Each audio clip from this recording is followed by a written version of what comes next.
Hello, hello, hello, Filter Free Amerika listeners. We are back together again. You have freed yourself from whatever CIA black site was holding you and torturing you, trying to get information from you. You've freed yourself from that just in time to listen to this newest episode of the Filter Free Amerika podcast. And I'm so happy that you did it. And I promise I won't tell anybody where you're at. An interesting episode here for you guys today, guys, gals, people, whatever you identify yourselves as.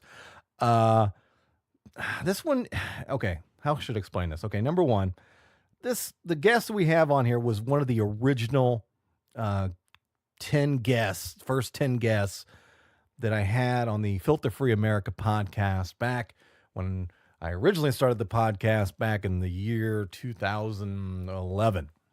All right. Okay. The guest, I'll go ahead and tell you his name, is DeeJay St Joel. DeeJay St Joel. And if you're looking for the proper spelling, if you can't, for some reason, can't see it where you push play on this podcast, it's DeeJaySt_Joel. DeeJay St Joel. So not like just the letters DJ. You got to spell that shit out. Anyway, he was one of the original guests we had on. And I brought him on because... number one, he's a DJ, but more specifically, he was doing a lot of DJ work at the time and still does some work in the now and as a strip club DJ, right? With exotic dancers, lady dancers, right? And so I thought that would be a fantastic person to talk to, have him come in, talk to us about his job. And it was a really good episode, right? And again, this was way back in 2011, okay? Well, a couple weeks ago, one of you good listeners who I will not name you because I didn't ask if you want me to name you or not, but you sent me a screenshot from a website that you had found that had Filter Free Amerika name attached to it, right? And what I've got here in front of me is just a screenshot. I'm not going to read everything from the website, but the website read, Stripper Labor Rights. That was the name of the website. Stripper Labor Rights, subtitled, On a Long and Lonesome Highway East of Omaha, which there's a lot of lonesome highways in Omaha. I don't know if you've ever been there. It's a horrible place. I'm just kidding, people who live in Omaha. I love you guys. Anyway, Stripper Labor Rights is the name of the website. And the page that he took the screenshot on to send to me was a sub page of the website titled Filter Free Amerika. And I'm like, oh shit, this is going to be interesting. This originally was posted again. Remember, the guest who I'm getting ready to talk to on this episode was originally on the Filter Free Amerika podcast in 2011. This post titled Filter Free Amerika was from July 8th of 2018. 7-ish years after the fact. All right. And I'm going to read you just the first paragraph here. If you want to look it up and find the rest of it for yourself, feel free, knock yourself out. But we're basically going to talk about it in this episode, what all was said in this website. But just to kind of give you a primer, Joe Willock, is the just DeeJay St Joel's full name. Did a podcast for a show called Filter Free Amerika. That's the show, in which he slanders strippers while simultaneously bragging about having intercourse with them. Intercourse is like a technical term for fucking. This podcast used to be available online, but is no longer. If anybody has access to this podcast, please contact me. So the person's right, and it is a she, and I'm not going to name her name because I don't want to deal with I want to say craziness. Okay, I haven't talked to her. I only know what I've read and then what DeeJay St Joel has told me. But everything I've read and everything that he has told me comes across as this is a crazy person. But that being said, if this if this lady would like to contact me and talk to me and give me her side of the story, I may reevaluate my take. But as it stands right now, crazy person. Okay. And basically, yeah, this episode is no longer available. This is one of the original, I think, how many episodes did we lose? When I shut down the podcast, I unfortunately lost quite a bit of the original episodes I wish I could get back today, but I can't, especially this one because I want to listen to it back. And because I am high 90% sure that DeeJay St Joel did not slander strippers. Or brag, at least in the context of, he might have mentioned having sex with a stripper because I probably asked him if he did. I've had sex with a stripper. I used to work as security in strip clubs. I had sex with a stripper. It's not meant to be slanderous. It was just a statement of fact.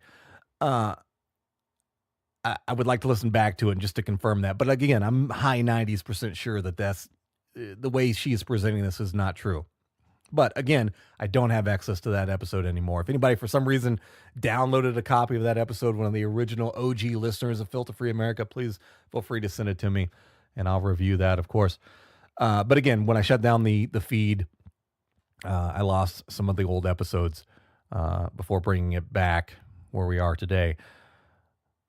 Irregardless, that's who we're going to talk to. Is DeeJay St Joel, the person in question here in this stripper labor rights website post that named the Filter Free? And thank you for the promotion.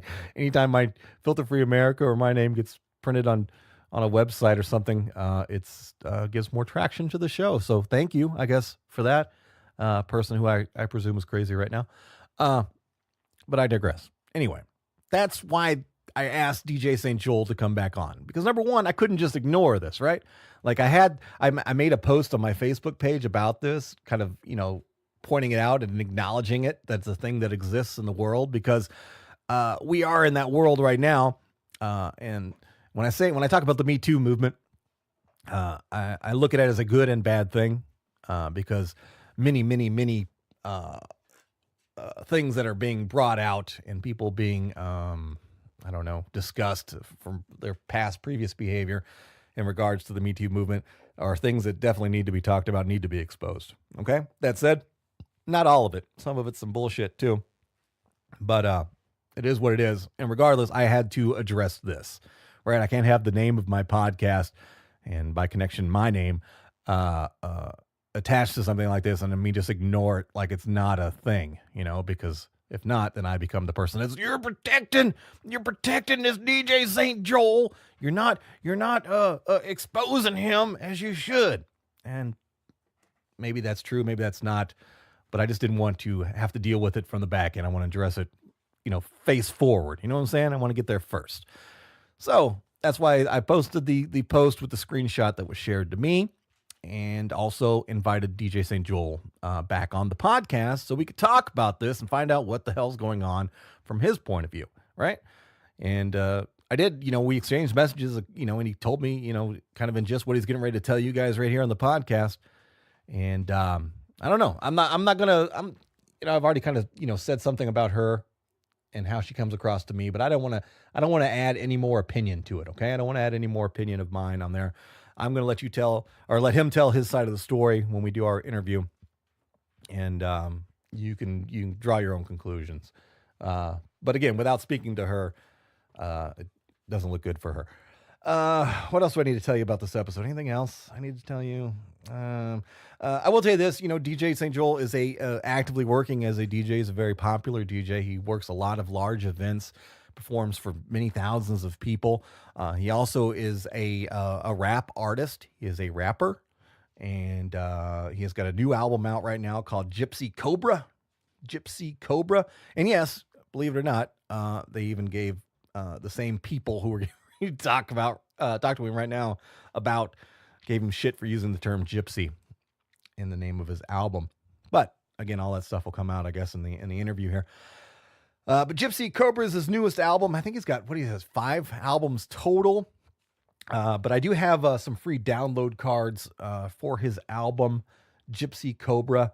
I actually have 5 download codes for that album, and I have, I think, 3 download codes for I think his album right before the Gypsy Cobra, which was "You Hate It, but You Love It." And if anyone would like to send me a message via the Filter Free Amerika podcast website, send me a message saying that you want a free download of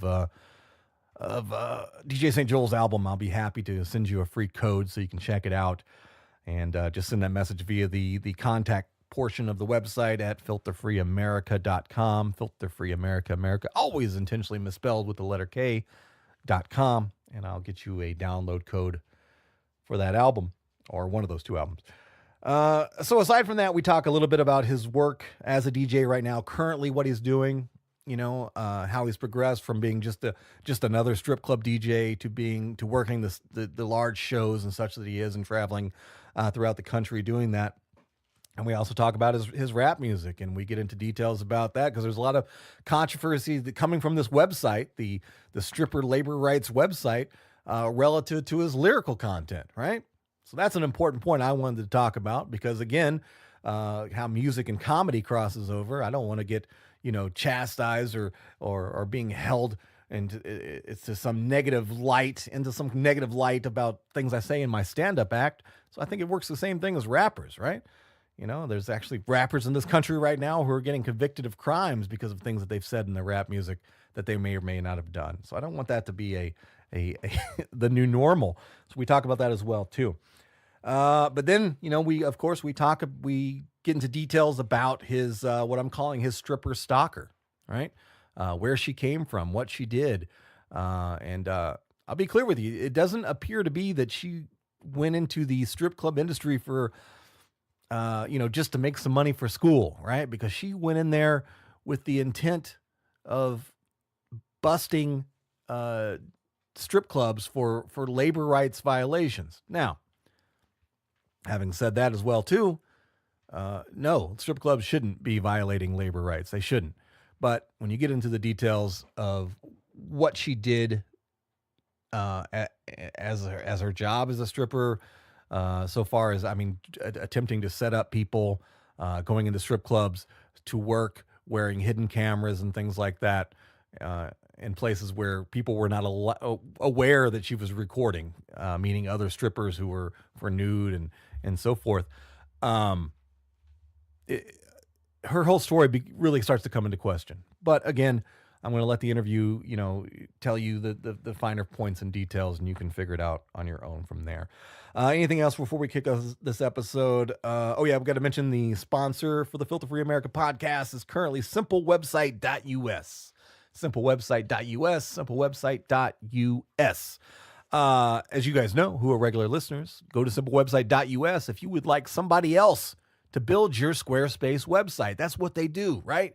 You're supposed to be able to do it on your own. It's supposed to be an easy thing, but for some people, myself specifically, it's not the easiest thing to do. Sometimes you just want to turn it over to somebody else and say, here, do this for me, which is exactly what I did. I'm like, look, guys, I can't do this. I don't have time to do this. I don't have the mental capacity to do this. Please build me a website for the Filter Free Amerika podcast. And that's what they did.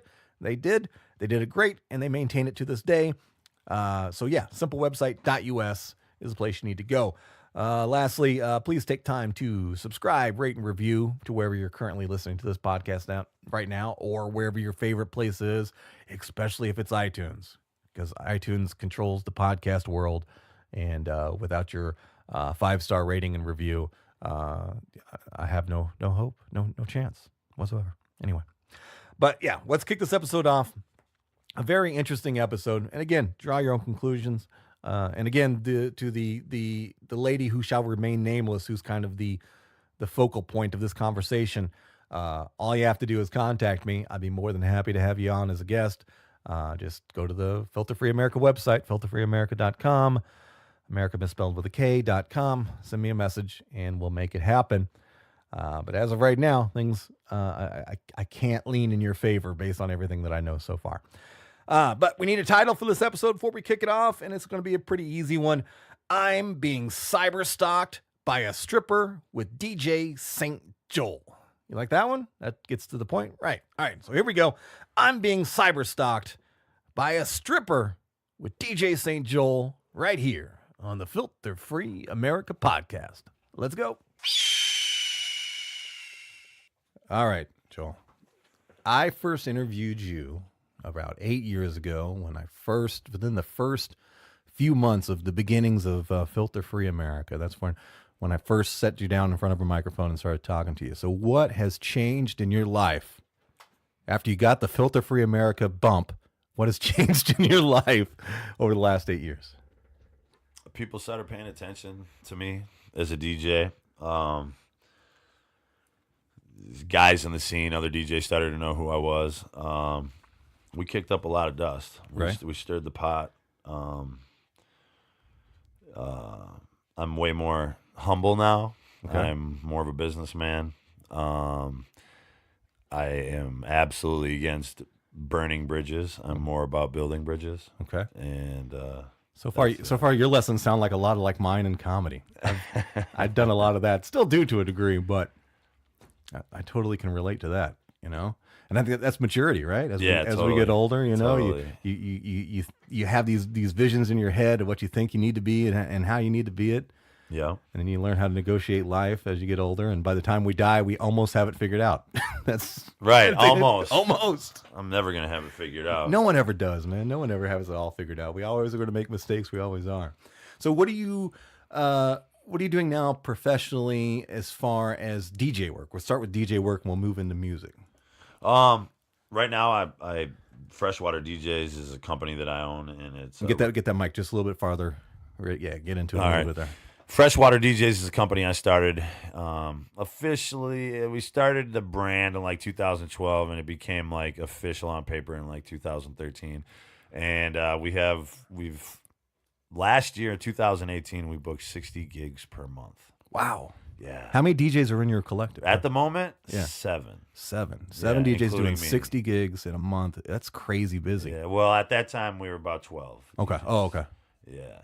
So that some come and go and some stay. And that's the big tough part about the DJ business is training somebody in and then they're gone a year later and you gave them a whole bunch of music and you taught them everything you know and then they bail. It's like, I can do this on my own. I'm out of here. Yeah. Thanks for the lessons. It's not even that half the time. It's usually that I have to separate them from the brand for not living up to the Freshwater standard. Like if you want to be a Freshwater DJ, you have to, live your life a certain way. You can't be an alcoholic. You can't be a drug addict. You can't be a woman beater. You can't be a bad person. You know what I mean? You got to treat people good. We are humble. Get rid of the attitude. Like if you got a ego, leave it out the door, especially when you go into the gig. Because we're DJs. We're not rocket scientists. We're not doctors. And we're not better than the waitress or the bartender or the cook. We're not better than them. We're all in the business together to make money. Right. And all helping each other. I think that's like money. the big thing that I learned from then until now is I lost my ego, man. Yeah. Like last time we did a podcast, I had an ego and it got me in trouble, as far as the DJ scene. Right. Do you want to mention that at all? Do you want to make a mea I culpa? talk shit. Well, basically, if we want to reiterate, my fragile ego was broken because I wasn't getting DJs that I wanted to pay attention to me respond to me, man. Right. And so like me being a fragile ego made me weak and I said stupid stuff. Okay. And it ultimately hurt me. Right. You know what I mean? And so like if I would have just stayed in my lane and kept a good DJ and never had done that, I'd probably be working in a lot of different places right now. I'm doing very well and we have a lot of great gigs, a whole bunch of residencies, but I think that I would be farther along even than I am today if I wouldn't have said what I had said on that podcast. That's commendable for you to say that. I think. So I apologize. I've apologized to them in person, and I've apologized. I'll apologize again right now. I'm sorry for being an egotistical maniac and think I'm deserve something that I didn't really deserve. Right. You know what I mean? Okay. So. Again, things I can totally relate to, and I think that's common amongst any kind of form of entertainment. Because I mean, you're not only a DJ, you're also a rapper as well too. Yeah. And you have to have an ego. You have to have an edge to have the boldness to get on stage to say, "Here's my creation." There's got to be some ego there. It's not for the meek and the humble. It's not, but it's that balance, It's funny because the new album, I didn't really want to put it out just for the simple fact that I didn't want the attention. because I've got so much attention. Like my whole life, I've had attention, and like everywhere I go, there's cameras. And when I met, DJing at these gigs, people are videotaping me, and it's like I had a rapper at my house last weekend from Wisconsin who's really well known and a really respectable guy, and Jake Lacoste. He did a touring show with us, and he was at the house, and he was like in our studio, similar to yours, right now, and he was videotaping and stuff. I'm like, hey man, can you just chill out with the camera? You know what I mean? He's like, well, it's all right, like I'm trying to promote. And I said, no, just chill out, And then we go out to get some gear in the garage for the show, and he's got the camera. I'm like, hey man, just stop with the camera, right? Yeah, you gotta be careful. And Let people know where your gear's at. he's like, you really don't like the camera? I said, not at home, man. I always have a camera in my face, always. So like, it's nice to not turn it at off. home. Yeah, not at home. I don't, some Turn it things off are and private. relax. Some things I like to have private. Yeah, and that's one of them. So, exactly. But yeah, I just grew up, man. I've grew up. We got way better gigs. We got a lot more work. I'm busy. I can DJ every day. So the DJ game is I just grew up, and basically how we excelled was just being humble, doing what we were going to say we were going to do, right, and not expect too much. When I first moved to Minneapolis, I had aspirations of doing rap music from the management perspective, and I worked with a lot of rap groups and stuff. Yeah. And that is the biggest weakness I see, at least in the Twin Cities music, especially hip hop rap scene, is that lack of professionalism. Like I would pay for studio time, and then the guys would come a half hour late that I'm paying for, or an hour late sometimes, or not show up at all. So if I'll cut ties with you if you do that to me. Yeah, I have. I should. You know what I mean? I did. I have. Process. Well, here's the thing that sucks about this city is there's probably like 60 active DJs, right? And there's probably like 30 really awesome ones, and then any given day the other one can out DJ the other one, which is there's a really healthy DJ scene here. So the thing that's going on though is like you have the other ones. Like people are always complaining. I don't know if you see online, but they're like, we need to work together and we need to hold each other up and we need to do this. Well, you know what? I've worked with like half these guys that you're holding up and saying that we should work together with that have already screwed me over. Right. Like I could give you a list of 20 DJs that the city's upholding right now that screwed me over, did something to me. If you're not messing with Freshwater anymore, you did it to yourself. Right. You know what I mean? Because we give everybody chances. Multiple chances for things that a corporate company or a normal mom and pop would be like, no way, you're done. Right. And I'll give you 6 more chances for being a knucklehead, basically. But it's your business. Yeah. It pays your bills, it pays your mortgage, you puts food on your table, so you can't have that, number one. And then the venues, man, have so much liability now. So if you're a fuck up within there, they can't afford to have a We fight. have our own insurance. They can't afford to have our own insurance. I have like Freshwater has his own insurance. Like we have insurance for DJs. You're already ahead of most. I never did. Sucks. Right. I hate it. I hate that bill, man. Oh man. So about music now. When I first talked, you didn't have an album put out there yet, right? 8 years ago. I did. We were promoting my first studio album. Okay, I didn't know that if you I had wrote finished it or in 07 and 08, but I put out in 2014. Okay. Strip club music. Gotcha. And since then, you've done how many more albums? 4. Or 3. 3 studio albums. So 4 studio albums in 5 years. Okay. And the newest one is, what's the newest one called? Gypsy Cobra. Gypsy Cobra. Okay. Yeah. Is there a one-stop place to find all this stuff for anybody who's listening? It's on 100 different streaming sites. Okay. So whatever your streaming site is, Spotify. Do you have a website where they can go and check all the names of the albums to look up? Is that? No, I don't. Okay, I have just find you on Facebook. Yeah. We don't. And I know you all over YouTube. You've got videos, music videos. Yeah. You've got just some of the audio over solid. So there's yeah. plenty of ways to access your music. Completely for free. YouTube, you can see a lot of the videos. You can hear a lot of the songs. YouTube is Freshwater DJs is our YouTube page, so that's where you go. The Freshwater DJs YouTube page to see all the videos. Okay, so there's plenty of access there. I have 2 brand new videos on there right now that we released within the last month, and then I have another one that I'm waiting on with an artist from Kentucky, Dusty Lee, and then we're shooting another video in Iowa at Diamond Joe Casino on done comedy there. It's a nice place. Yeah, we're doing a big car show there for Twisted Concepts on May 18th.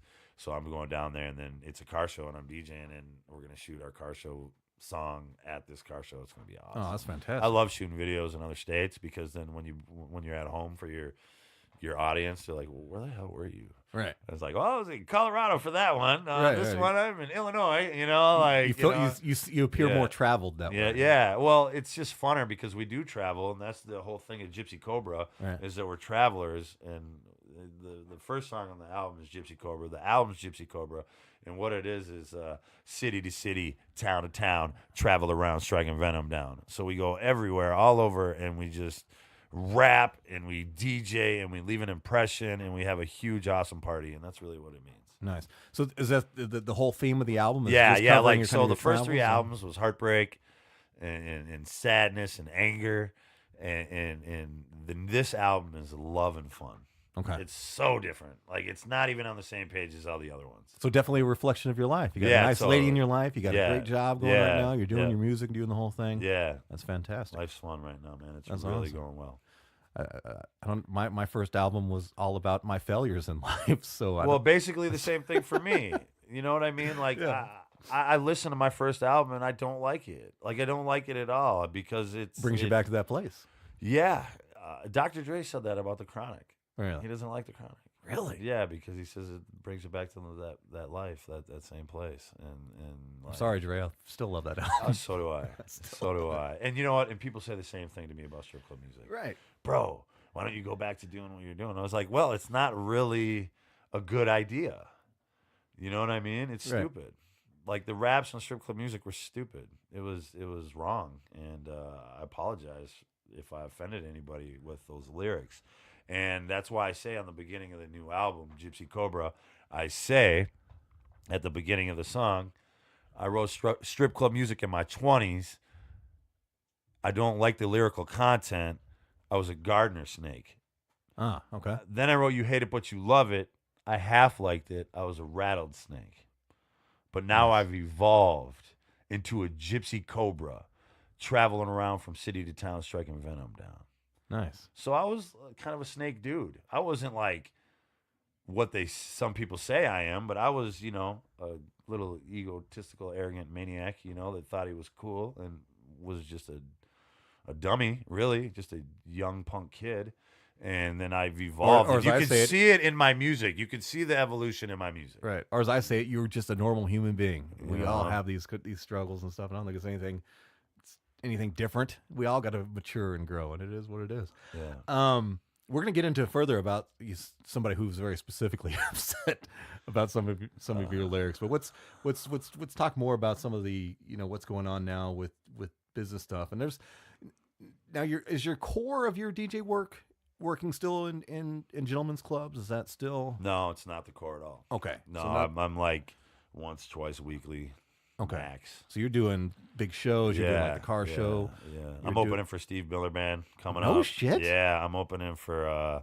I'm doing the Roots after party. That's dope. I'm doing Rob Thomas after party. I'm doing LFA after parties. Okay. I used to be the DJ for LFA Minnesota, but they picked up a younger guy that's traveling with them now. But I still get to do after parties, which is dope. That's cool. So yeah. So I'm you said Steve Miller Band, right? Is that yeah. do they give you music selection?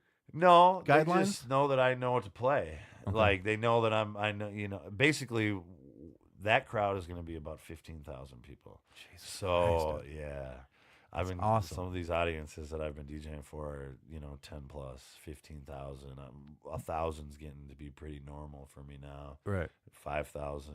Yeah, it's The most I've ever performed for maybe 300 to 500 in that range there, and that Yeah. to me felt intimidating. What does 10,000 people in front of you feel like? well, you try to play sing along songs. Okay, get the crowd So, in. like, for example, when I did Billy Currington in front of 14,000 people, that's before he crazy. came on stage, I played Save a Horse, Ride a Cowboy, and then Nice. I cut the music out, and the whole crowd, 10,000 people, would sing. Sing the song. Yeah. And then you bring it back, and then you cut it out. It's so cool. And then Save a Horse, Ride a Cowboy is big, or Sam Hunt, House Party is a big song. Or I don't know if you saw the video, Tequila, the country song Tequila. They did it in Wisconsin. My girlfriend loves country music. So Okay, I've well probably they seen did it in Wisconsin, but I think it was 20,000 people singing the song. like in the crowd. So a lot of times, if the music's like sing along or that good, the whole crowd will just perform the song in the audience, and The you're whole just energy's standing up there vibing like, and- all right, do our Holy work shit. for us. You know, it's super cool. Here's something that's hard for me because I did some, and when I say DJ work, I was a disc flipper. I wasn't doing Yeah. any kind of real mixing other than just jumping songs in and out of each other. But I did specifically hip hop and R&B because that's Yeah. the music I'm passionate about, the music I like the most. I couldn't do the other stuff. But I like rock music too, but Yeah. I wouldn't know how to DJ that. But I do a overall, lot of rock shit. Man. do you? Okay. Yeah. Well, here's my thing. It's like you're definitely most passionate about hip hop music because you're a hip hop artist, Yeah, correct? Is yeah. it hard for you when you're DJing for other genres of music? Do you like, oh god, I got to do this again? Never, man, never, because every genre has so many good songs, and like that's the thing is a DJ. You can always your next song can always be better than the one that you played before it, Right. because there's It's all millions of hits. songs, It's all hits. millions of songs from decades and decades. You know, so like you can always play a better song every time, and that's what I try to do. I got a little bit bored with DJing, and because I was using controllers, and then I slapped myself in the face and bought some turntables and got a Pioneer S9, and now I'm down like to vinyl to the core. Nice. And I'm just been kicking butt on it, and I love it. And now I'm back like a little kid DJing, you know. Do you have a I'm trying to think of all the I'm trying to think of some of the big names and they're all blanking right now. The big, huge party DJs that are people pay money to go see just that DJ or whatever. Yeah, what about the Do you have any that you kind of look up to, or one that's your favorite as far as like the big? It's like what's his name? Mouse.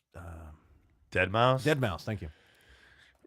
I'm a fan of Tiesto for sure. I really am a fan of Tiesto. His music is really good, man. Like Right. Tiesto's music. I haven't seen these guys DJ and because I'm DJing. Right. You know, I've DJed over 7,000 gigs Right. in my career, and people, it's probably even more. But that's what I know that I've tracked.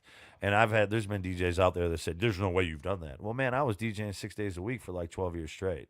You know what I'm saying? So Right. like, don't tell me I haven't done that. Right. You know, like It's a regular all I night do job. is DJ. I'm touring and putting albums out from DJing. I've man. known you That's it. for getting close to 10 years now, and you've always DJed. Yeah. And events we've done with driller fights or Yeah. or Oh, I'm Sterling still the Entertainment driller Group. DJ. Yeah. For sure. I'm still It's the always yeah, DeeJay for St sure. Joel. Yeah. Heck So yeah. I can verify a big chunk of those. The DJ May gigs. 18th fight in Detroit Lakes that we got coming up, No Mercy, is going to be a big crowd, and I'm going to miss that. We got some freshwater DJs, DJ Ayo and Dixon and Ville are going to go up there and handle that. They're pros. But I have to do this car show. It's Right. our first time at Diamond Joe, and it's a 3-day event, and it's like it's important. And not to say our fights aren't, but Right. I'm always going to be the fight guy. And, you know, like Driller and SEG is really like them joining forces with them is ultimately what, you know, shot me through to the moon. You know what I mean? Yeah. What's it like because when doing the fights, I'm assuming that Yeah. the fighters have their come out music Yeah. and they come to you. Yeah, hell yeah. Is it so that's how they do it? Like, Joel, this is what I want. This They, kind of well, deal? we Is have that- bios that Okay. they have to fill out, and then so they fill out, you know, what all their info, and it's for the DJ and announcer, so it's catered to us.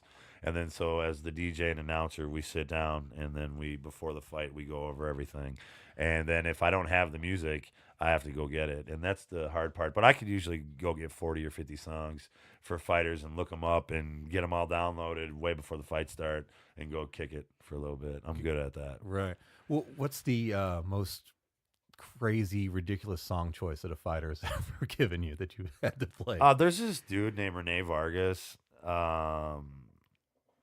He's a heavyweight. I don't even know if he fights anymore, but he would always walk out to like Britney Spears or Justin Bieber or you know, or some really awful song for fights. Right. Not to say their music's awful, just say for fight. You Yeah, it know, just walking doesn't out seem to right. Justin Bieber "Baby" is like not a fight walkout song. I think I've been to a fight where he must have fought because I think I remember Okay, that. well, and I said to him, I said, so what's the, you know, the process behind the thought process behind this? He goes, because they're never going to remember my name, his friends are just going to remember you got knocked out by the guy that walked out to Justin Bieber. Okay, now he's brilliant. Yeah. Now Vargas Like, is absolutely brilliant. Yeah. I think that was his name. So he was a big Hispanic dude, I think, like really big. Right. He's probably somewhere still listening to Bieber somewhere. Yeah. Well, he did Britney one time. I had to do. Some guy fighters are out there wearing G-strings at the weigh-ins and shit, or they'll conduct it. Like they'll call each other and be like, "Let's both wear G-strings at the weigh-ins." And then all of a sudden, everybody's like, "What the hell are they doing?" What? You know what I mean? This is a Like, fight, right? Yeah. And then, but they're totally, hip to what they're into. And I had a guy walk out to the chicken dance one time. Oh, that was pretty funny. That's hilarious. Yeah. Did he do the chicken dance, or has he just walked out? Just walked out. Okay, that would have been even funnier. Yeah. You got beat up by the guy who did the chicken dance. That's really what it is. You don't get to fight anymore. The fight's so fun. I've done over 100 fights now, whether it's MMA, boxing, kickboxing. I think we're at like over 120 actually. Okay. So we're up there, man. We're up there, and we do it all over the Midwest. What was the most devastating fight that you're DJing at? Looking back now, and talk about like an injury, and you're like, "Holy shit, this guy's fucked up!" But now I've got to spin this music. Do you remember anything like that? Yeah, this one hurts. Okay, talk about it. Yeah, oh man. Well, part owner or driller now, Dan the King Kaiser. We were in Detroit Lakes, and he was I know what you're talking about. He's fighting Frankie. Forget Frankie's last name off the top of my head. They're fighting the main event. Dan's a champion, and he's got a couple of belts, I believe, at this point. And somehow his breathing line, I believe, got cut off in a choke. Okay. And he had to be airlifted to Fargo. And now, like, I'm still kind of new into MMA. Like, not new, but, like, that was the first time that I realized that the doctor needs to be able to talk, to try to communicate with the fighter and the team and everybody in the cage. And you can't play the music loud. They need to be able to communicate. And I remember, like, I was playing This Hurts. This one hurts. I was playing You're Out of Your Mind by Little John. Okay. And somebody actually yelled at me, "Turn the effing music down, you idiot. He needs to hear the doctor." Right. And I can't remember what year this was. It's in the last 5 years. Yeah, so that one really hurt because, we were obviously close to Dan, and he's part owner of Driller now. How's he doing? He's great, man. Okay. Like, he recovered 100%. I believe he seems to be 100% to me. I guess I wouldn't. He's living life and he's loving life, and he's Not fighting now, but just absolutely being part of it. Yeah, totally. He's still in the gym. He helps people train, and he coaches people, and he's a part owner of the company, and he's a great dude. And that was tough. I went and visited him in the hospital, and he was unconscious, and the whole thing, it was scary. It was really scary. It's a reminder about how serious it is, and man. how much of a sacrifice these guys and gals are making. Thank God that he pulled through. You know what I mean? But Yeah. that was, and I love Dan. I DJ'd his wedding. Oh, nice. Yeah. So Was that before or after the? After. After, It was okay. after. I don't. That's I've crazy. done so many things that I don't even know. That's a crazy relationship to have. That you're with this guy and you at maybe his darkest moment, and now you're with him with one of his most beautiful moments. So that's kind of cool. Now we're like pretty close. Nice. Like for fight people, I guess. I mean, I can call him up anytime, or I can run out to Wisconsin, and we hang out when we see each other at the fights, and we laugh. One time we had a really, really good time playing blackjack at Shooting Star Casino together. It was awesome. Very cool. So it feels good to be back, and Dan's 100%. So very cool. That's good to hear on that. One more DJ question before we go on to the lyric controversy with the lady. Oh God. And this kind of another crossover into comedy is I see a lot of like famous people or pseudo famous people or BCD level famous people now are getting these high paying DJ gigs. And I'm thinking in my head that it's God, they can't really be DJing, can they? Can they really be DJing? What are your thoughts on that, or what do you know? And it's got to I be a know little Pauly D insulting. is he's actually a really good DJ. He's a real Okay, he might be a good DJ. example Yeah, of the yeah. reverse. He's a good DJ. He's a real DJ. He's a good DJ. It's not just some fake shit. Like I He remember, can like go Paris rock it. Hilton, like a Paris Hilton type thing, or when she I was mean, doing I it. don't know. I submitted some songs to Paris Hilton recently, because she's looking for some new production for an album she's coming out. So I submitted some songs to her that we already wrote, and because we have an arsenal of music. I like Snoop DJing maybe. Like I think that these that they're around music and DJs and they probably have setups in their house for parties, like, and then they're just like, all of a sudden it's like a video game, and you're over there DJing just like you're playing, a video game, and all of a sudden you become dope because you just are on it all the time. It's fun to DJ.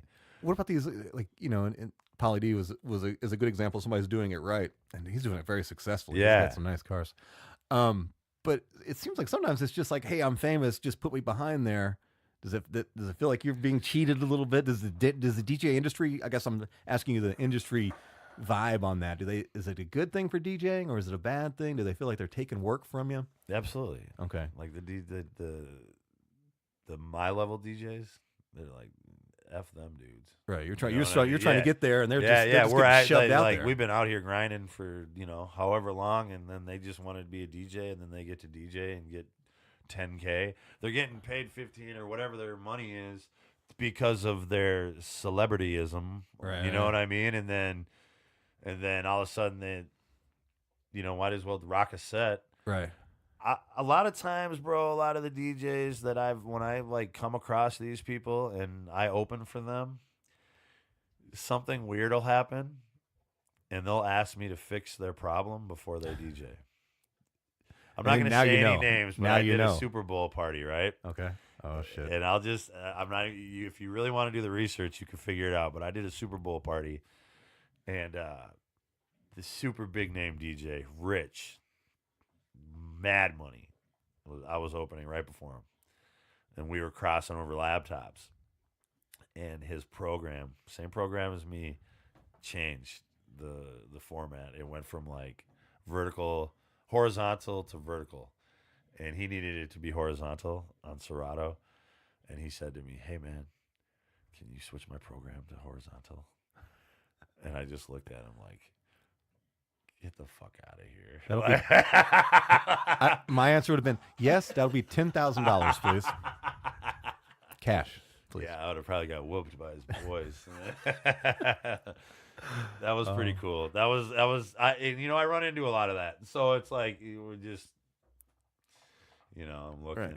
And it's a lot of times like I'm not like, so I don't really want the fame anymore. On one of my new songs on my new album, I said, everybody know my name, forget the lame fame. Right. Like, cuz I just don't, it's everywhere, man. I was on the Dana White TV show. Like when I go DJ fights, I got parents and kids waiting for autographs. Like I went especially out of state. Mm-hmm. Not so much in state because they all know me, but like out of state for sure. So like I've gained a lot of local fame, I guess, but it's because I've went to all these little towns all over, danced around all the cities in the Midwest, and I've done rap shows, and I've DJ'd, and I've done fights, and I've done dance parties at casinos, and you might have saw me in the Gentleman's Club, and it's like I was in Omaha rapping, and a girl says to me, "Wow, I saw you at a fight in Madison. I saw you on stage at a casino with a dance party, and then now I'm seeing you rap." And she bought my album, and she's like, you're all over the place, 3 different states. I remember you because your loud ass voice and your ponytail. like, right. Let me buy an album. I'm like, that's how you do 3 times seeing me 3 different states for you to want one. You know what I mean? And it was cool though. Well, sometimes it takes that. Yeah, yeah. And that's why when you go to places to perform, you have to stay consistent and go back. Right. You can't have these big gaps. Nobody wants to back a one-hit wonder or somebody who's just like, let me try it for a little bit. They want to make sure they're before they gift you their fandom or their support. They want to know that you're in it for the long haul. I made a mix. My first mixtape was in 1998. I have it still. Wow. I have it. It's on a cassette tape. No shit. 8 songs. Okay. And then I made a bunch of singles after that. And then I've made a couple of videos too. And I have songs with other rappers from other states, like in the early 2000s.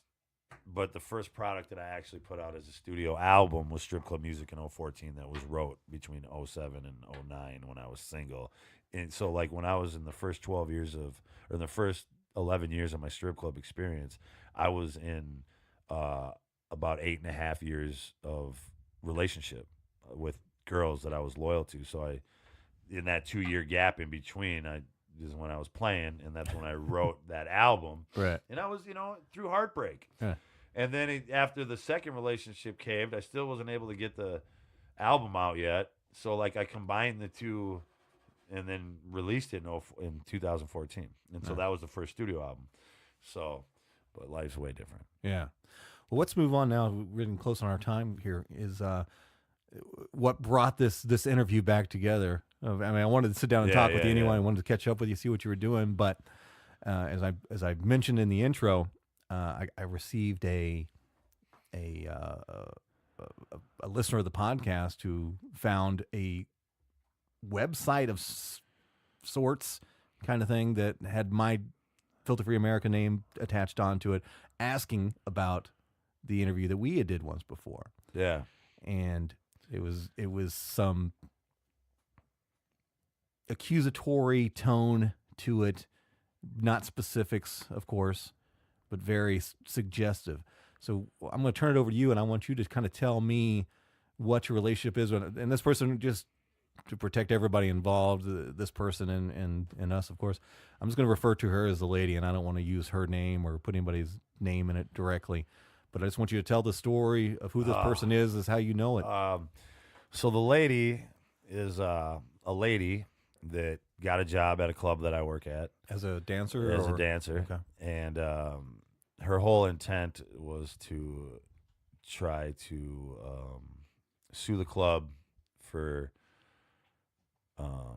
labor laws. Okay. So if the club didn't follow certain labor laws, she was going to try to do her investigative reporting. She's a reporter. She's not a dancer.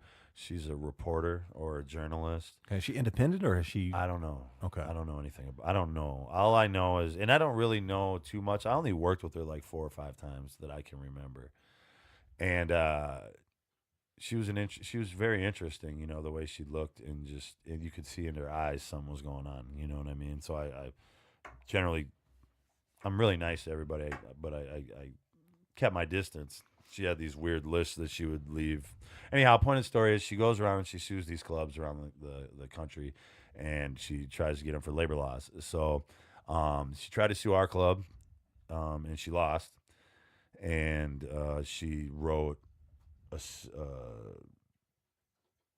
thing on a website about all the employees that work there, and she fabricated all these stories about these people that work at the gentleman's club, and some of it was about the dancers, and she tries to act like she cares about the dancers, and that she tries to promote that she's a dancer, but really she's not a dancer. She's only there because she's a con artist and a fraud, and her website is a hoax site or a clickbait site.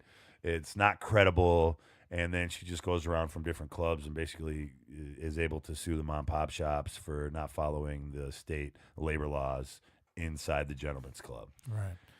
That's not a new story. We were talking, prior, and because I've worked in security at strip clubs before, and that's why you got to keep that air of professionalism, because you never know when it's going to be not that. You know what I'm saying? She wore like cameras in her hair and wiretaps and recorded conversations with people and like inside a club where you're not allowed to have cameras, right? And she's talking about like, yeah, I'm for exotic dancers, but no, you're not. You're writing about these. Your motivation girls. is to do this. Yeah. And you're just using that as the way to get you're in not the even door. a real dancer. You're just fronting like you are. Right. She's an ambulance chaser. You know Right. what I'm saying? So like. And when she tried to go after, the club I work at now, it's corporate. You lost because we follow the rules. And you know what? That's the best club I've ever worked at in my whole entire life. And it's not anything that you would ever think of. Right. Like the people that come in there are driving Maseratis and Ferraris and Lamborghinis and are CEOs and millionaires and Athletes, doctors and athletes. Yeah, you know, like and honestly, if she was a real dancer, if she would have just stayed there and worked there, she would have more money than she's making off suing these clubs. Right. Because you know what, the mom and pop's gonna settle out. Yeah. Because they don't have the money to fight it. This is a common scam even beyond, you know, the strip club, gentleman's club industry. Yeah. I mean, there's people who actively go out and they're professional, you know, lawsuit filers, and they go and they try to catch something up. That's what she is. Yeah. She needs to stop acting like she's a dancer, because she's not. Right. It's misleading in that point there. I mean, I get the idea, and I don't want us to think that we're like, you know, fuck the rules. We're not about that. You know, and like you said, it's not, that wasn't the intent. And I know, and I don't want to name the club because, you know, I don't want them to be hurt one way or the other about this. But I know that club, and I know how professional that is, and it's a legit place. Well, that's why she lost. Yeah. So. But here's the funny thing: is you cried after you lost. Why would you cry? You're going around from club to club doing this. You're not about the dancers and their rights. Right. You're about you and your con. You're trying to ruin lives for personal gain. Yeah, you if you really care about dancers, why are you trying to screw over the place they work at? That's a good question. And why are you writing about these dancers and making up lies? Right.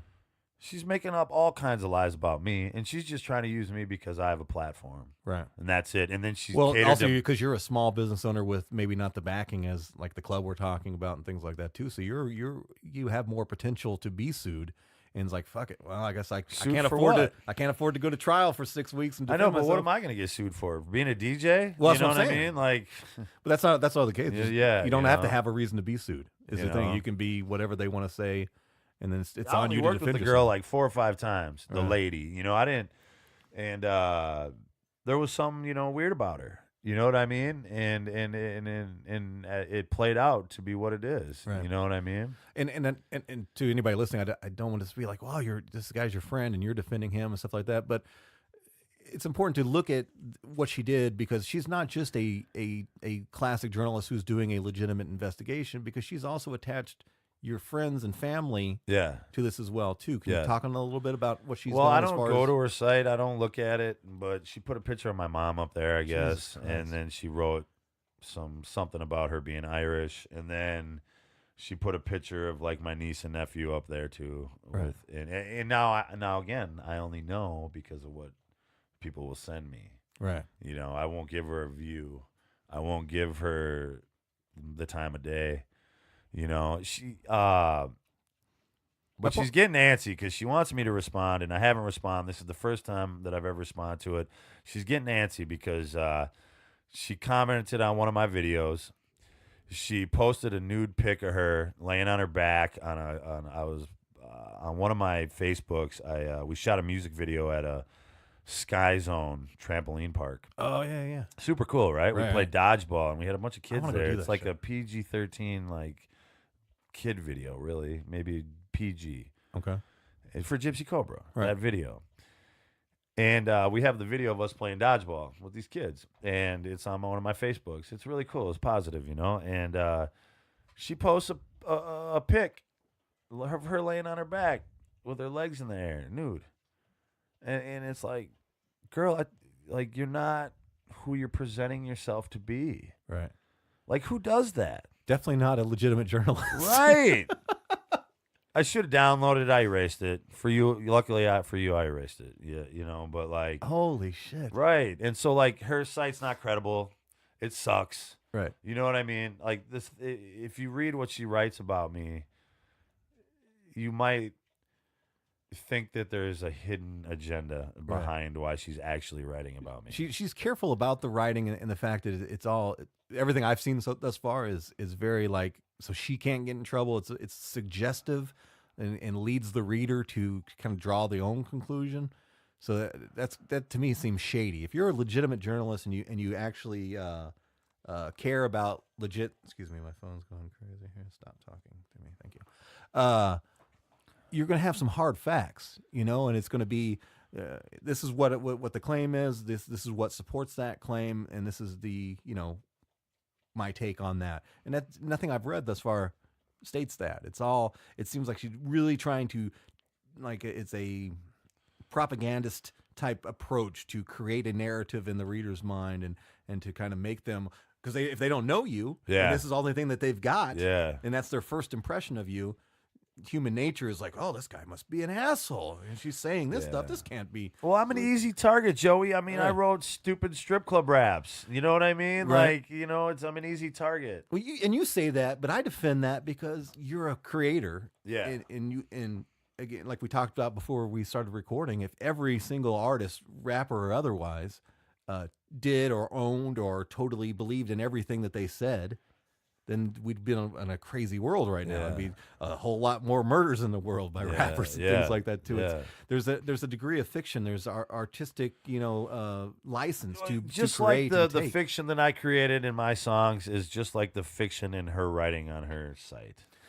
Well, I would say it's different because she's doing it to be malicious and she's hurtful. doing to hurt people. You know Right. what I mean? I did it because I'm lashing out because of heartbreak and mad and angry and my life sucked. Right. You know what I mean? And that's why I did what I did. Right. And I know how stupid it was. And, I'm sorry if I offended people for the lyrics that I wrote. Yeah. But if you listen to the new album, it's nothing like that. It's completely different. It's Gypsy Cobra. It's fun. I'm in love. I'm in love, man. Like, and it's changed my whole life. Like, Right. when you know. Like, I finally know. And, like, I thought I knew and I never did know. And that's why it hurt, because when it didn't end the way I wanted it to, it hurt.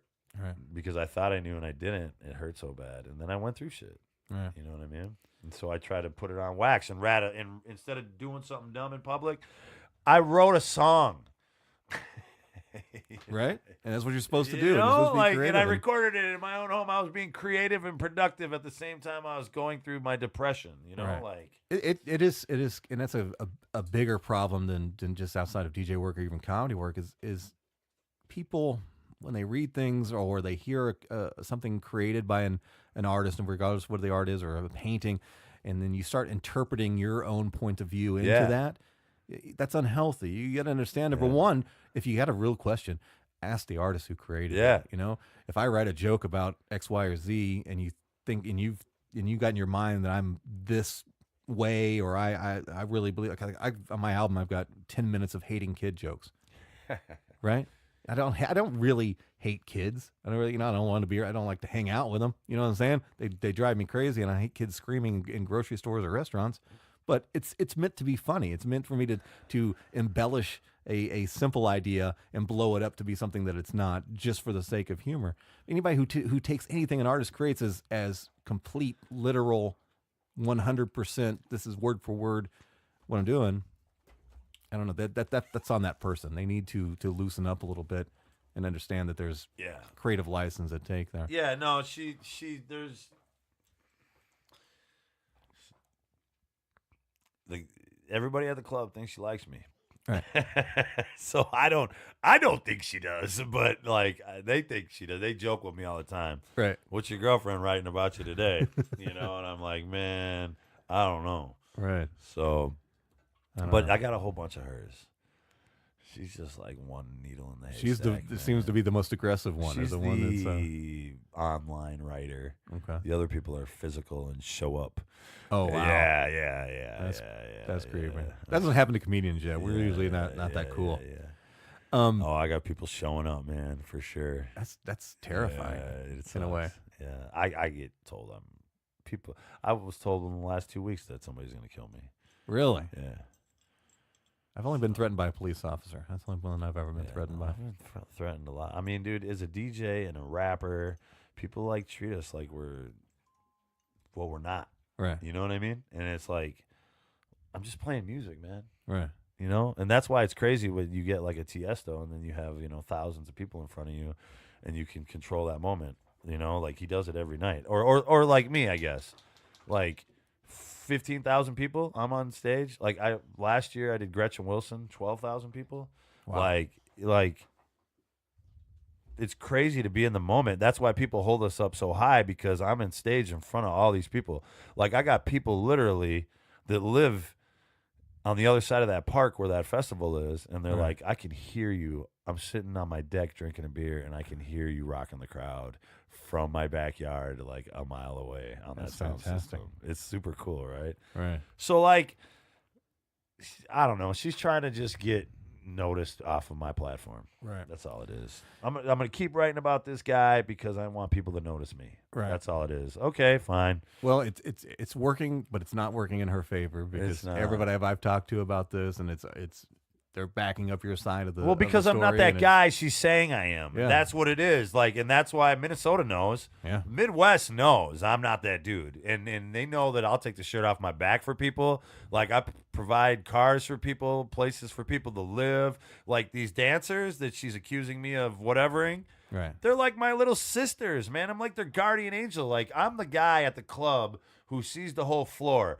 If you touch a dancer wrong, I'm walkie-talkie and some big, huge guy to come over and tell you to chill out. Right. I'm on the same team as the girls, man. Right. Like, they're like, we're in business together. Yeah. I don't go, like, my girlfriend has better relationships with dancers than waitresses and bottle service girls at the other clubs because the bottle service girls and the waitress usually have another intention. The girls at the club respect our relationship and want the same thing. So, you know, they want to be around us. And so they hold my girl up high. Right. It's crazy. Girls will always be like to my girl, how do you feel about him working at the strip club? And be like, dude, I love the girls. They love me. Right. You know what I mean? It's not even what you think it is. Right.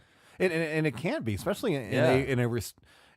now I'm going to say there's different degrees of gentlemen's clubs. There's some shit. Sure, I've worked like in some Seville is like shitty, right. the you know, it's the platinum club Yeah, it of is all the best. clubs. I you know, here's how I knew it was the best club I've ever been in because I walked into the bathroom and there was a TV screen. I was always peeing. I was like, this place is classy. I don't know if it still has is it or that not. classy? I don't know. It's classy to me. I'm 4. Yeah. It's like, oh, I can watch ESPN NP. It's just how they conduct themselves, man. Like, you know, the way they greet you at the door, the way they greet you when you come inside, how you're greeted. Mm-hmm. You have people that are very polite to you, that are dressed really nice, And- professionally, and they're, you know, like for her to try to sue the Seville was like, I see what you're trying to do. I see you're trying to get the big money, Right. but you got smashed. And you know what? You know, just like your website, like your tears were fake too. Right.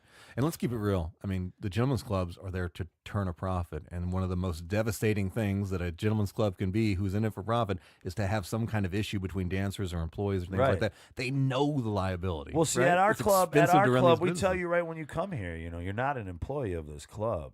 You Right. know, you have a contract, you know, and you can't even get fired from the club. Right. You know what I mean? Your contract just gets terminated. Right. And Like, I know so- that club well enough that if they had any issue that are concerns of anything that legitimate with you, you wouldn't be there. You Right. wouldn't be working there. Well, that's You'd be- the thing. You'd be You out the see, door. now I left the industry. Right. I left the industry, the gentleman's club industry, and then see. So what happened? I actually went to like 3 Timberwolves games because it's across the street from the Target Center. Yep. I went to 3 Timberwolves games in like a 2.5 week span. And my friend, on like the 3rd day, because we passed these classy dudes dressed nice with these classy ladies, and they were trying to get us to come to the club by saying, "Hey, you want a free pass to the club? Come have a beer. We'll let you in free." You know what I mean? And I was like, oh, every time I said no. Well, the 3rd time, my friend says to me, "Would you go back if they called you?" And I said, "That would be the only club right there. I would consider it. I don't know." Man, 2.5 weeks later, the motherfuckers called me. I was like, no way, right? So the guy's from Vegas, and he says to me, "Man, I've auditioned 14 Minnesota DJs, and none of them are the one. And I heard you're in the retirement, but all the girls want you to come work here. Like, the girls are tired of having me audition all these people in their club, and they keep saying, go get Joel, go get DeeJay St Joel." I'm glad you mentioned that too, because Yeah. anybody who's doesn't know the gentleman's club industry or maybe doesn't appreciate this point, you guys are a team. Yeah. Totally. You're helping them. They're Yes. helping make the club money, and thus Yeah. getting you paid. Right. Is you're a very intricate part to the act. Right. You know? Totally. You don't help with the lab dances anyway. But. No, hell no. But But I definitely- pay attention to them and I watch them. Yeah, and I'm like in the eye in the sky, and like I'm above everybody at like where the DJ booth is. I can see everything, so I pay attention. I Exactly. pay attention for a lot of different reasons. Yeah. And one of them is definitely to protect the girls, man. Yeah. Like I'm a protector of them. Right. You gotta come be. you come work at our club, I'm gonna protect you, Right. like everybody else there too. That's our job. Do you have a story about a crazy gentleman's club dude that fucked up that you were involved in, like a guest of the club that I could tell you a stupid story that will be kind of funny. Okay. I was working at Deja Vu. Okay. And The I was Vu. in the DJ booth, and it was the closing time. Okay. And there was a dude there who his dad was somebody, Okay. so he could act how he wanted, Oh Jesus. so to speak. Right. And he was super wasted, and I don't know. He wanted me to play more music, and I couldn't, and they were strict there, Okay. and I couldn't do it. And he came up in the DJ booth. I had a Twins jersey on. Mauer still got it. He ripped all the buttons right off the jersey. So I was sober. It's like 4:30 You didn't like a.m. accidentally It's grab like your 4 a.m. You Right. know. This isn't an accident. Ripped your jersey. Yeah, right? He's yeah, like, yeah, okay. yeah. So he was still grabbed onto me, so we fell to the ground, me on top of him, and he was a little guy, and I punched. I went to punch him, and he's a quick little guy, and he moved his head, and I just punched the floor really hard. Oh, I did. Jesus. He started laughing. He said, "Not as fast as me, are you?" By that time, I the can other- laugh at it now, but dude, I was so pissed. Oh, I was like, I'm gonna kill this guy. And by Right. that time, everybody came over. he's telling that story And now. thank God He's I still telling the missed story. the punch, because like they say a punch in a club is like an average of 70 grand. Really? Yeah. So like if The lawsuit liability. well, I thing? know the companies that I work for. I don't know about the other ones, but they say an average punch is worth about $70,000. Jesus. So think about that. So when they come in the club, if you punch somebody in the club, we could be sued, and it's probably going to cost us 70 grand. Right. So we don't punch people. I've seen some of the bouncer. I don't want to get. Yeah. It's not worth 70,000 to get punched by one of those guys. I don't want to do that. Yeah. Well, you have to really be doing something stupid to get punched. Yeah, You know that's what true. I mean? And nobody's punching in our club. We can't do it anymore. Right. Well, we haven't been able to do it since I've ever worked there. I've only been there like 3 years, Okay. going on 4 December. But dude, it's the best place I've ever worked at. I was gonna say even you know? this. Even speaking of the security, I mean, it's as professional. The guys. in Everybody's got a suits, and it's- walkie-talkie. I got a walkie-talkie. You know what I mean? We're constantly talking on the walkie-talkies. Like, man, it's so well ran. It's so well ran, and Right. it's such a good club. It's the polar opposite. I swear So- to this club in it was right in southern Missouri is where I lived, but it was right across the river in southern Illinois. It was called the Blue Martini, right? I do a joke about it in my act. It's just the shittiest of shitty strip clubs. Is it still there? I don't know if it's still there. This is last time I was there was 2004. Yeah, 2004, and it's just horrible. It was so horrible. Like there's the club, and then there's a liquor store attached to the club, and it's I don't think they have them up here, but it had a drive-through window for the liquor store. That's awesome. Right? You could drive Yeah. through and get there, but it was just a shitty place. The dancers were like, I remember one of the dancers. I always tell this story, and she would like wear her Bluetooth on stage Oh, and man, have really? conversations as she was dancing. And I'm like, this is so weird. But it was like kind of like the drug boy hangout, and there was fights all the single See, time. that's not like our spot. It was 18 our and spot up. ain't like that, man. Yeah, and a lot of security there were the guys that were like waiting for a fight. They wanted to have. Oh a yeah, fight. our place the is worst not like attitude you that. can have. Yeah, our place is not like that. We're It's trying so to avoid dangerous to all have. fights. So what happened is the girls, they really wanted me to work there. So this guy calls me up, from the Vegas guy. He calls me up and he says, "Hey man, would you be interested in coming down for an audition and an interview?" And I said, "No, I'm not." I'm like, "I'm doing good." And it was so funny. So I I said, okay, fine, I'll come. He's a good talker. He talked me into it. So I went down there. He just come check it out. I'll buy you a beer. And so I'm in there, right? And I see this place, and I see how it's operated, and I said, yeah, I'll do Sunday, Monday, because that's the only days I had open. Right. I'll do Sunday, Monday. They said, okay, cool. So they hired me. I think the third day I was there was the Seattle Vikings playoff game. Oh, wow. The money, I never made that much money in my life in a gentleman's club ever. And As far as the girls tipping you out and all that? Okay. Yeah, and I was blown away, man. Right. I was blown away. And your dogs are getting busy over there. With all the strip club talk, it gets them worked up. So Good boy, buddy. I don't know. I've lost track of mine. I don't even know what we're talking about anymore. Well, we're getting close on your cutoff time All anyway, right. so we got to get you out of here so you can go back out to your many businesses that you're doing right now. Your DJ man, work, I your know, album man. work, It's promoting, crazy. roaming, It's traveling. So that's crazy. awesome. Yeah. Is there any polite, tactfully presented message that you would like to send to who we're calling the lady, just to Oh, to sign it off as, because regardless of I her kind of motivations, feel bad for her. I do too. You know, There's something going on. I feel bad for her. I honestly, I think what I really think is like, you can't have a happy life if you're so concerned with everyone else's life. You know what I mean? Right. So like all these people that you're Googling or that you're writing about or that you're saying that you're helping people, you're actually hurting people, and that's why your website is incredible at all, and everybody knows it, and everybody knows that my family has always helped everybody and taken the shirt off their back for people, Right. and that's why nobody believes what you say. Right. You know what I mean? So My take is, how do you have this much time in your life? If your life has any amount of joy or positivity in it, how do you have so much time to create this garbage? I mean, how do you? I mean, it's a website and you're writing. it's got to be and she's draining, right? Yeah, like it's it's got to be draining, like unhealthy. right. You know? And just your whole vibe in life, like, oh, okay, I spent 10 hours today trying to hurt other people, and that's gross. Like You know what I'm saying? she should just flip it. Yeah. You know what I mean? Like if she just flipped it and actually was about what she's trying to be about, then I could probably support her cause. There you go. You know what I mean? Like Right. because I think that all clubs should follow the law. Right. And it's not. I we're not agree trying with her on that. exactly. We're not but trying to you're say that there's using not it these as kind a of front to make for profit. a con. Yeah.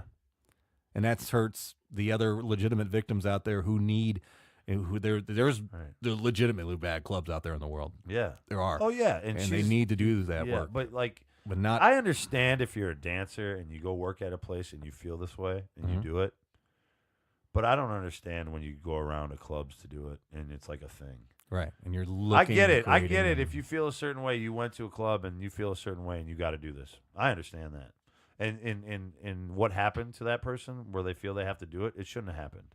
So I get it. But if you're like trying to make a living off it like she is, it's like, man, you think I'm a bad person? Come on, man. Who's the bad person? Right. You know what I mean? Because you're hurting Yeah. not just you, you're hurting everybody Yeah, attached to you and the yeah. clubs you work And for. a bunch of other it's- people too. You know what I mean? Like, and honestly, I'm connected to this thing called Panda, Okay. and it's Professional Adult Nightclub DJ Association. Panda. Okay. Is that fairly new? No, Okay. there's 1,100 strip club DJs on there from across the country, Okay. and I've become a celebrity amongst them DJs because of her writing. And because of her writing, every one of those guys is on the lookout to not have her come in their club. Okay. That's good. I mean, I got clubs that she's suing or sued is contacting me from Ohio or Nebraska, like, hey, man, what's up? And I'm like, I'm just a DJ, bro. I don't know what you want from me. Like, I don't have any answers for you. I only worked with the girl like Hire at your own risk. 4 or 6 times. Yeah, and usually it's too late when they're calling because you already ran through there. Right. But how can you be a good person when you're wearing a camera in your hair to a strip club or a wiretap anywhere? Right. Anywhere. Your motivations are in question, at least there. Cuckoo. Right. What's in on a positive note? Real fast, remind me the name of the album that you've got out right now. Gypsy Cobra. Gypsy Cobra, and you're on Spotify? I'm on Spotify, iTunes, Apple Music. I'm on like 95 other sites. All right. So go find Gypsy Google, Cobra. yeah. Check out DeeJay St Joel. Check out what he's doing. Go to his event. What's the event you're doing for the video shoot at Diamond Joe's? Okay, so I have a song called Puff Daddy, and we made this song for car shows, and it's like we made it repetitive and long, and we made it that way on purpose. So it's for like a hydraulics hop competition, or like a car truck limbo, you know. And so like the song was extra long for this, and we made it for the car show, and it's talking about cars, and it's a pretty clean song. And so we're gonna shoot that music video, and this music video I think is gonna be the first music video that I might not even actually be in. Okay. Even though I'm there and I'm gonna help direct it, I don't know if I'm gonna be in it. Right. Let the scene paint the picture. Yeah, it's about cars, man. It ain't about me. Right. It's about the cars. Right. You know what I mean? So I think that's what we're gonna do. But I got another video I'm gonna release with Dusty Lee. And it's very strip club. Nice. Right. It's very strip club. And the song isn't. The song is like a Tiesto song, kind of like it's 128 BPMs. It's an EDM rap song. And but we shot it in a strip club with some dancers. So cool. I'm anxious to stick that out too. Yeah. But thank you for coming in. Thank you for telling the story. You. And I appreciate it. I appreciate you coming in and being open about it. And it's hard to talk about something like, even when you know you're not done anything wrong, it's still it sucks that you have to deal with it. And sucks for your family and everything else. If I was a forklift driver, I don't think anybody would care what I'm doing. You know what I mean? They would just be like, "Oh, you're a forklift driver? Sweet, that's a good job. Dope. You work for the union? Yeah, awesome. Go home, live your lovely life, and do whatever you want." But as a DJ and a rapper, everybody wants to be in your shit. That's what it is. And you know what? Like, I get it. When you're in front of 15,000 people, and it's not just a fluke because it keeps happening. Right. Like, people are going to say things or do things. Like, it's just the way it is. You know, people talk. And a lot of the things that people say, it's just sound. It's just noise. Well, at least you know now. You got to be aware of what's going on in the world. But thank you for doing it, man. And everybody go check out his music. Yeah, Filter Free Amerika, motherfucker. Right. All right, there you go. Another episode of the Filter Free Amerika podcast is coming to a close. And what do you think? You heard DeeJay St Joel's side of this. You heard his points, right? So just based on that, I don't know. Do you have a conclusion? Do you know? Do you have a feeling one way or the other? I don't know. It's really hard when you only get to talk to one person. I looked through the website, quite a bit, and many of the things that he mentioned were in there that they said, and he didn't seem to have edited it or changed it in any kind of way. Basically, what he said was there. I don't know. Again, the invitation stands. If the lady in question would like to contact me and talk to me further about this, I'd be more than happy to do it. But I don't know. Until then, I'm definitely siding with DeeJay St Joel here, and wish him continued success. Also, don't forget to grab his album Gypsy Cobra, his newest album Gypsy Cobra. Check that out. And again, I've got 5 free downloads for that album and 3 free downloads for his album just prior to that one. And all you have to do, super simple, just send me a message on the Filter Free Amerika website, filterfreeamerica.com, Filter Free Amerika, America intentionally misspelled with a K.com. Say, hey, I want a copy of I want a free download for DeeJay St Joel's album. Once I get that message, I will send that out. First come, first serve. So 5 copies of the new one, 3 copies of the one just previous, 8 copies total to give away. Hurry up and send me a message right away if you want to get that. What else? Oh yeah. Also, thank you again to simplewebsite.us, the one and true sponsor here on the Filter Free Amerika podcast. Of course, if you're interested in becoming a sponsor, please contact me right away. As I think I've mentioned this before, I try to stay realistic. I get, just under 1,000 downloads a day, so I'm not doing a really huge numbers here. So if you want to, sponsor the show, You got an interesting product, send me a product, right? Send me a product. If I like the product, I'll talk about the product on the podcast. Just that simple. Again, contact me through the Filter Free Amerika website. We can make that happen as well too. Anything else? I think that's it, right? Yeah, that's everything. So again, thank you to DeeJay St Joel for making time to come in. Thank you, listeners, for taking time to listen to the show. As always, please make sure you spade and neuter your pets and children. Make sure you keep seeking the truth. And I will talk to you next time right here on the Filter Free Amerika podcast. I love you. Bye-bye.